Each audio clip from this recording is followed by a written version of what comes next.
प्यारे बच्चों, आप सभी का स्वागत है आपके अपने YouTube चैनल तौफीक सर फ्री एजुकेशन।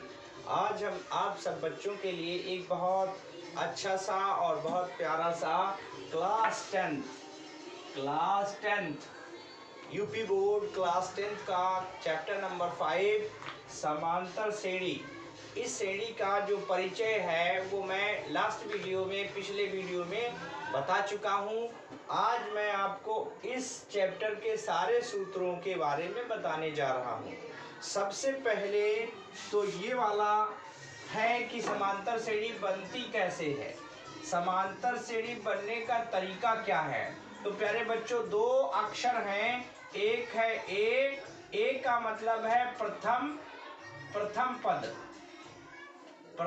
पद और डी का मतलब है सर्वांतर। अगर आप इन दोनों शब्दों को जानते हैं कि ए का मीन होता है पहला पद और डी का मतलब होता है सर्वांतर, तो इन दोनों शब्दों से आप ये चेक कर सकते हैं कि ये जो दिया गया है ये समांतर श्रेणी है या नहीं। जैसे मान लीजिए ए है आपका 5, ए बराबर है 5 और डी बराबर है 2, तो अब आप समांतर श्रेणी बना सकते हैं। कैसे? इसके थ्रू, जैसे पहला पद 5, अब 5 में दूसरा पद ज्ञात करने के लिए 5 में 2 जोड़ दीजिए 7, फिर उसके बाद पहले पद मतलब 5 में 2 का दूना मतलब डी का दूना 4 जोड़ दीजिए तो 5 और 4 हो जाएगा 9।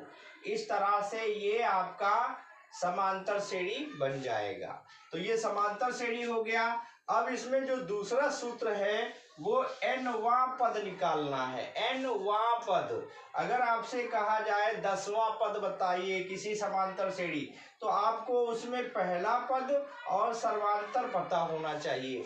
अगर आप ये जानते हैं कि पहला पद हमारा ये है और बताया भी जाएगा, अगर आपसे क्वेश्चन पूछा जाता है कि इतना पद कौन सा आएगा, क्या आएगा, तो वहां पर आपको या तो समांतर श्रेणी दी गई होगी या आपको ये बताया जाएगा कि पहला पद ये है और सर्वांतर इतना है, तो आप इसका यनवा पद का मतलब कोई सा 10वां 15वां 16वां 12वां 20वां 100वां कोई भी पद हो सकता है। यन एक नेचुरल नंबर है और अगर यन आपको ज्ञात करना हो तो आपको दो चीजें फिर पता होनी चाहिए। दो चीजों की यहाँ भी आवश्यकता है और दो चीजों की यहाँ भी आवश्यकता है। जैसे हमसे कहा जाए पहला पद ए बराबर 3 है और डी बराबर 5 है, तो 10वां पद बताना है। तो 10वां पद बताने के लिए T10 बराबर n की जगह पे 10 लिखा है तो यहाँ भी हम रख देंगे।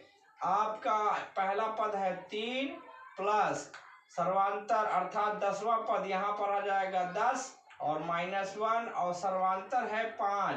तो इस तरह से जब इसको कैलकुलेट करोगे तो यहाँ 9 × 5 = 45 और 3 48 हो जाएगा।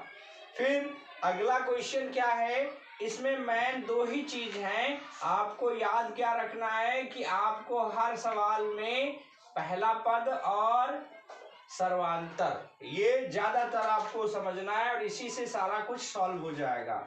फिर उसके बाद यन पदों का योग पूछा जाता है।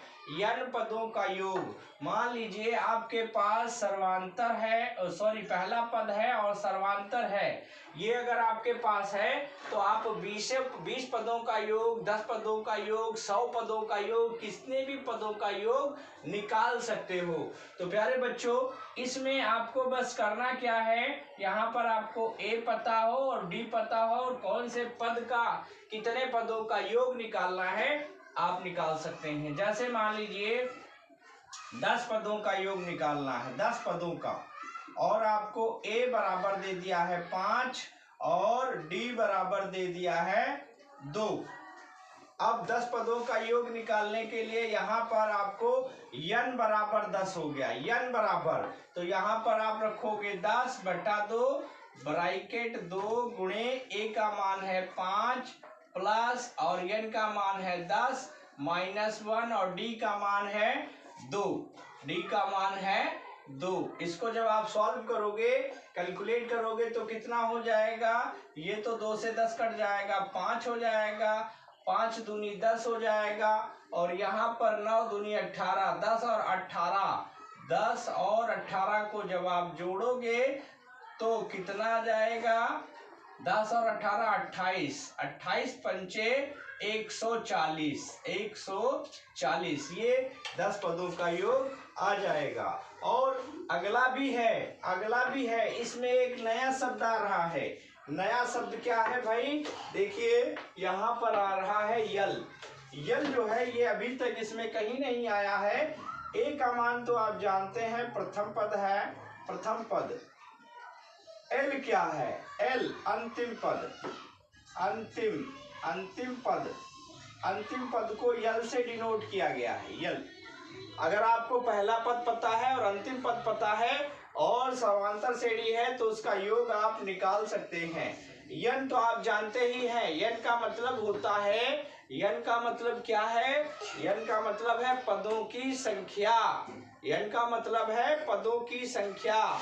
तो पदों की संख्या अगर आपको मालूम है और प्रथम पद मालूम है और अंतिम पद मालूम है तो यहाँ निकाल सकते हैं। इसमें आपको याद रखना है यन पदों की संख्या है, ए पहला पद है और यल अंतिम पद है।